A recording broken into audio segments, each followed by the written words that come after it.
चुनावी वादों के अंदर छात्र संघ चुनाव कराने के वादे किए जाते हैं, लेकिन 3 साल बीत चुके हैं, अभी तक किसी प्रकार की कोई सुनवाई नहीं है। छात्र संघ चुनाव पे किसी प्रकार तक्षशिला निकेतन कॉलेज, जहां है early childhood care and education, yoga teacher training and advance nursery teacher training, recognised from MSME and organisation under ministry of MSME, government of India. तो आज ही आइए तक्षशिला निकेतन कॉलेज और करिए अपने सपने पूरे एट सिंह भूमि कॉलोनी, जनाना road, Lohagal, Ajmer. Admission open.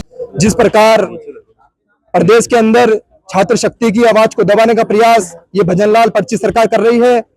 अपने घोषणा पत्र के अंदर चुनावी वादों के अंदर छात्र संघ चुनाव कराने के वादे किए जाते हैं, लेकिन 3 साल बीत चुके हैं, अभी तक किसी प्रकार की कोई सुनवाई नहीं है। छात्र संघ चुनाव पे किसी प्रकार की कोई टिप्पणी नहीं है। तो मैं उस भजनलाल सरकार से कहना चाहता हूं कि आपकी सरकार के अंदर किसान, मजदूर, गरीब परिवार का बच्चा छात्र राजनीति नहीं कर सकता, नेता नहीं बन सकता, उसका गला घोटने का काम आपकी सरकार कर रही है। और कुछ ABP के कार्यकर्ता कहते हैं कि छात्र संघ चुनाव गहलोत सरकार, कांग्रेस सरकार में बंद हुए। मैं उन्हें कहना चाहता हूं कि गहलोत सरकार के अंदर कोरोना महामारी के बाद छात्र संघ चुनाव कराने का निर्णय अगर किसी ने लिया है तो वो कांग्रेस सरकार थी। उसके बाद विधानसभा चुनाव होने के कारण CID रिपोर्ट व प्रशासनिक रिपोर्ट के आधार पर 1 साल का कांग्रेस ने जो छात्र संघ रोक लगाई थी, कहीं ना कहीं उसमें उन्होंने ये साफ कहा था कि अगर अगले साल मैं वापिस छात्र संघ चुनाव बहाल करूंगा। साथ ही जो प्रदेश में गूंगी बेरी सरकार बैठी है BJP की, ये छात्रों का गला घोटने का काम कर रही है।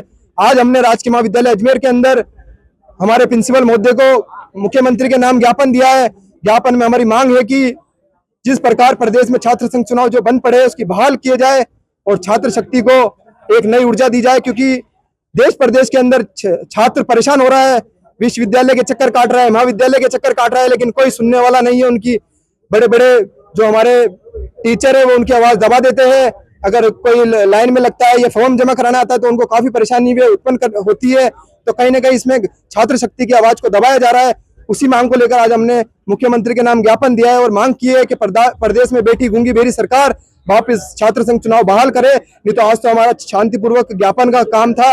अगर हमारी मांगे नहीं मानी जाती है तो NUSI परिवार इससे बड़ा उग्र आंदोलन करेगा, जिसकी समझ जिम्मेदारी शासन, प्रशासन और सरकार की होगी। किस तरह का आंदोलन करना पड़ेगा? अगर सरकार हमारी बात नहीं मानती है तो हमें जो पानी की टंकियां है उस पर भी चढ़ना पड़ेगा और भूख हड़ताल पर भी बैठना पड़ेगा। आंदोलन हमारा जारी रहेगा, क्योंकि लगातार 3 सालों से हम संघर्ष कर रहे हैं। क्योंकि छात्र संघ चुनाव बहुत जरूरी है कि इसमें गरीब परिवार का जो बच्चा है वो छात्र राजनीति से निकलकर अपने देश प्रदेश का, अपने क्षेत्र का विकास करता है। उसका गला घोटने का काम आज ये प्रदेश की सरकार कर रही है, क्योंकि नेता का बेटा नेता बन जाता है। उनको ये डर है कि हमारे बेटा नेता अगर ये छात्र राजनीति से अगर युवा निकलेंगे तो हमारे बेटों का भविष्य खराब हो जाएगा। इसलिए वो हमारे युवाओं की आवाज को, छात्रों की आवाज को दबाने का प्रयास करें। अंकित गारू, NUSI जिला अध्यक्ष अजमेर।